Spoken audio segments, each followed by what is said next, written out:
Background information. The letter of Titus is written by Paul. It is known that Paul was an apostle of Jesus Christ. Another name for this letter is the epistle of St. Paul the apostle to Titus. Titus was a pastoral apostle. To Paul, Titus was a close and well-trusted disciple. This letter is considered a pastoral letter because it deals with heresies and church discipline. Paul wrote this letter to his fellow friend named Titus. One theme of this letter was Paul's pastoral instruction to Titus. The letter consisted of demands and specific instruction that Titus needed to follow as a pastor. It listed directions on how to make sure an elder must live their life.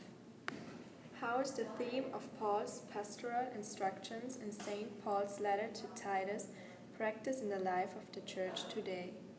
Pastor's instruction in his letter to Titus, in fact, is practiced in the life of the church today. The definition of pastoral instructions is a spiritual guidance and/or instruction on how to do something. In the letter, Paul wrote specific directions to Titus as a pastor needed to follow. The instructions listed on how he must make sure an elder must live their life. A couple of sentences from the letter that show this is an elder must live a blameless life. He must be faithful to his people, and his children must not be rebellious. He must not be ignorant or quick-tempered. He must not be a heavy drinker, violent, or dishonest. Those are just a few things that an elder must live by. The teachings today in the church basically say the same thing.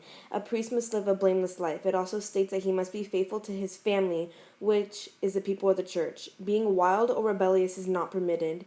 He has to be responsible, and he has to be a strong leader. To be someone who follows the Lord's commands no matter what. It's not easy to be a person like this, and that's exactly where your faith comes in.